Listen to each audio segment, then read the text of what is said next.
Alors, bonjour Monsieur Adam Aley. Vous êtes une des personnalités de la communauté sénégalaise ici à Marseille. Vous êtes également investi donc, aux élections municipales dans cette ville de Marseille. Vous êtes à Marseille depuis un certain nombre d'années. Pouvez-vous revenir un peu sur le parcours par lequel vous êtes arrivé dans cette capitale de la Provence? Voilà, je me présente d'abord. Merci pour votre interview d'abord. Alors, je vous dis que je m'appelle Monsieur Adam Aley. Je suis né le 23 septembre 1960. Alors, je suis père de famille. J'ai 4 gamins, 4 enfants. Et je suis arrivé en France en 1984. Et à Marseille, exactement en 1985, où j'ai fait des études de gestion. Alors, en 1993, j'ai passé un diplôme d'éducateur et je suis devenu éducateur spécialisé. Depuis cette date, j'exerce ce métier. Et en passant au concours, je suis devenu éducateur de la protection judiciaire de la jeunesse. C'est un détachement du ministère de la Justice où j'interviens dans une prison, qui est la prison de l'EPM, l'établissement pénitentiaire des mineurs de Marseille. Voilà, je vis à Marseille depuis bientôt, on peut dire 30 ans. Alors, si j'ai bien compris, vous avez d'abord eu un engagement, en tout cas une orientation, disons, dans la comptabilité, et puis finalement, vous êtes orienté vers le social, avec un engagement qui est quand même assez important. Quel lien faites-vous dans cet engagement-là? Qu'est-ce qui, pour vous, justifie cet intérêt vers le social, vers la relation? Alors, je peux dire que c'est par hasard que je suis entré dans le social, par un remplacement tout simple. Et là, je me suis rendu compte que j'étais fait pour l'accompagnement et la prise en charge. De ce fait, je me suis dit pourquoi pas, parce que vous savez, comme on vient des pays africains où la vie sociale est tellement forte, je pense que j'ai eu ce goût à cause de ce côté-là qu'on a au niveau familial, la façon dont on vit chez nous, on essaye toujours de s'entraider. Et je pense qu'il y a eu un déclenchement par rapport à ça aussi. Et j'ai vu que ces gamins aussi étaient en déperdition et que les aider aussi était quelque chose qui pouvait m'intéresser. Et dans ce cadre, je suis resté là-dedans et jusqu'à présent, je suis là. Alors, sur les questions sociales, la communauté sénégalaise, comme la communauté africaine, sont des communautés qui ont beaucoup de difficultés et beaucoup de problèmes. Comment analysez-vous finalement la situation de cette communauté au niveau social, au niveau notamment de la jeunesse de cette communauté? Ce qui se passe, c'est vrai qu'au niveau social, les problématiques qu'on retrouve souvent dans les familles africaines, c'est la gestion des gamins, de leurs enfants. Parce que souvent, les pères, quand même, ont pas mal de difficultés au niveau de l'intégration, je veux dire surtout pas dans notre génération. On peut voir que souvent, le décalage qu'il y a, c'est les générations d'avant, qui ont beaucoup de mal à gérer leurs gamins. Ils ont du mal à cadrer les gosses. C'est lié à peut-être qu'ils manquent d'expérience, je veux dire parce qu'ils n'ont pas fait d'études. De ce fait, ça se retrouve souvent, ces genres de problèmes se répercutent souvent chez les enfants. Ils habitent aussi dans des quartiers un peu compliqués au niveau social, effectivement, parce qu'on voit que la plus forte partie des immigrés vivent dans des quartiers du Nord. Et malheureusement, c'est des quartiers où parfois il y a des risques de contamination avec des gamins quand même qui sont dans le trafic, des trucs comme ça. Mais dans l'ensemble, pour parler des Sénégalais en particulier, parce que je suis quand même, je fais du pénal, je peux dire qu'on a très peu de Sénégalais, de fils de Sénégalais, qu'on retrouve quand même dans les prisons de mineurs ici. D'accord. Alors donc justement, ça peut supposer qu'effectivement la communauté sénégalaise soit une communauté solidaire et organisée. Et quelle est, d'après vous, la situation de cette communauté? Comment elle vit sa relation avec le pays d'origine, avec le Sénégal? Comment elle s'intègre dans la communauté locale ici à Marseille? Bon, il y a une forte intégration, parce que vous savez, les générations qui sont venues après, c'est des générations qui sont de mon âge et qui ont su quand même faire, avec malgré les difficultés qu'il y a en France, qui ont su faire entre les deux cultures.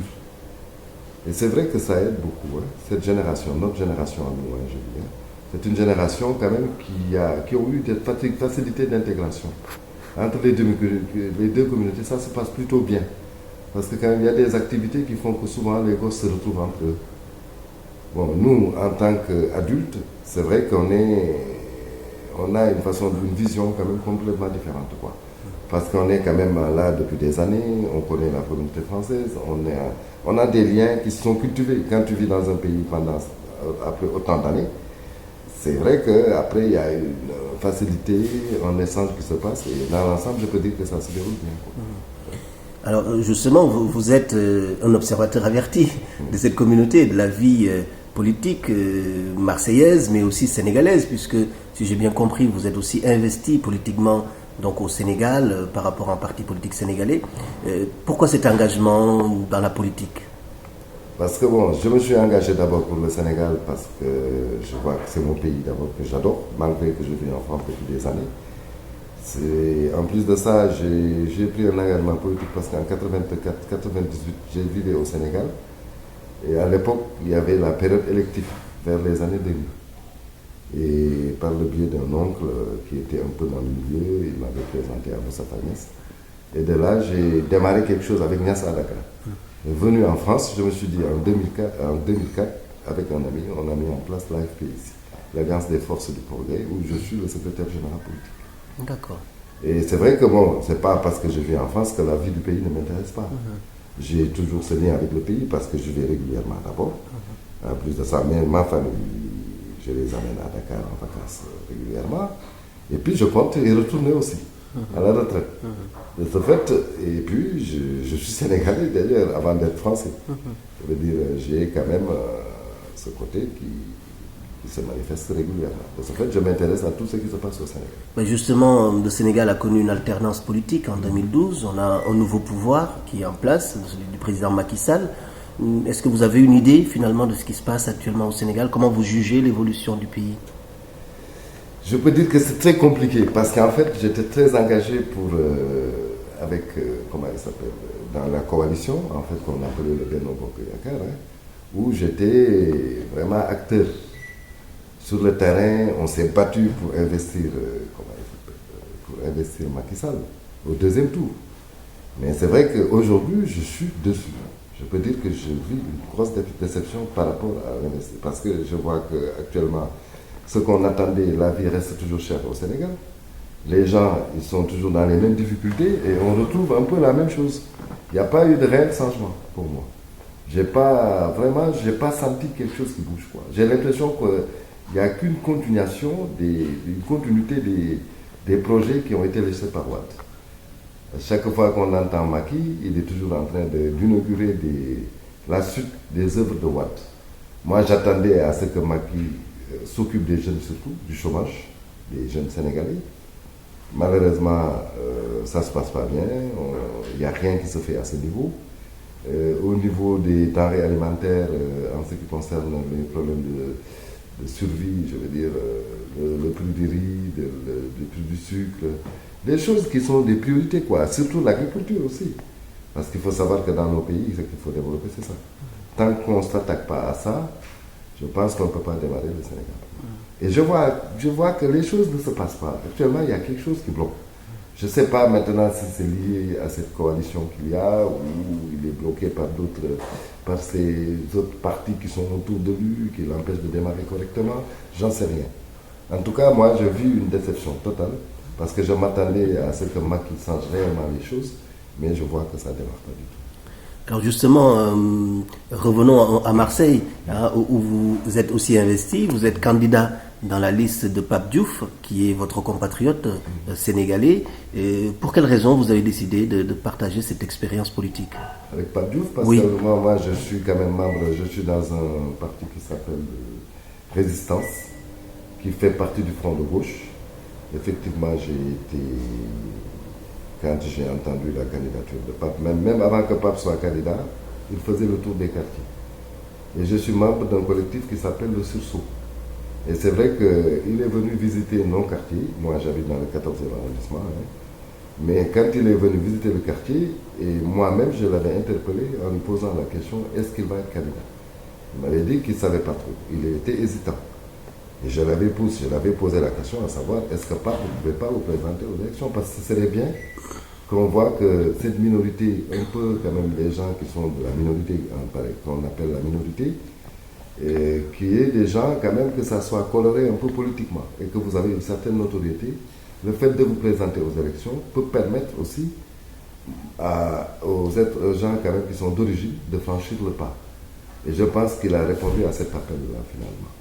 Et quand j'ai entendu qu'il était candidat, je me suis dit tout de suite, bon, quand même, il a répondu à la question, enfin, la demande qui a été faite ce jour-là. Je n'étais pas le seul, il y avait d'autres qui lui posaient la question.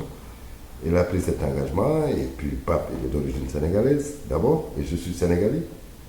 En plus de ça, c'est quelqu'un qui a bien géré l'OM, il a donné ses preuves. Et maintenant, je me suis dit, pourquoi pas, il faut le rejoindre, il faut l'aider à ce qu'il accède à la magistrature. Merci. Alors, vous êtes investi sur une liste dans les quartiers nord, 13-14, c'est bien ça, des quartiers où la communauté sénégalaise, la communauté africaine est importante.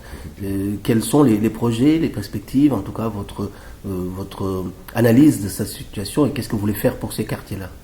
Mais première chose, en tout cas sur le programme politique qui est acté, c'est s'attaquer en priorité à la jeunesse. La priorité du programme de Pape, elle est axée sur ça. C'est-à-dire que faire des projets école foot, c'est-à-dire des centres où on peut, où les mineurs, les enfants, les jeunes, parce que moi je parle beaucoup plus de qu'il y ait une possibilité que ces jeunes puissent qu'il y ait des centres d'activité pour les jeunes qui peuvent être école et foot. Et moi je trouve que quand même ça c'est un beau projet. Et il y a d'autres projets comme par exemple revenir sur le problème des espaces publics où il y a une possibilité où par exemple on voit que dans ces quartiers il manque des gymnases par exemple parce qu'on voit les gamins ils sont toujours en errance parce qu'ils ont des difficultés pour trouver ils ont des difficultés parfois on les voit en bas des immeubles parce qu'il n'y a pas des espaces, on ne s'occupe pas d'eux. En tout cas, le programme de Pape est axé beaucoup plus sur la jeunesse. Alors, ma dernière question, M. Ley, sur la citoyenneté justement des Sénégalais et surtout des résidents, ceux qui résident en France et qui ne votent pas aux élections locales. Vous savez que la gauche a longtemps promis à ce qu'ils aient le droit de vote aux élections locales. Comment vous analysez ceci? Moi, je pense que c'est quelque chose qui va venir. Ça va se faire. Ça fait quand même depuis 1981 que la gauche le promet. Oui, ils le promettent depuis cette date, mais je pense qu'il faut être patient. Vous savez, en France, le problème, c'est que les choses ne se déroulent pas aussi facilement. Il y a une frange de la population qui n'est pas trop d'accord. Mais normalement, les gens qui sont dans ce pays, qui payent les impôts, les taxes d'habitation, ils doivent avoir droit à ça. Très bien, je vous remercie, M. Ley.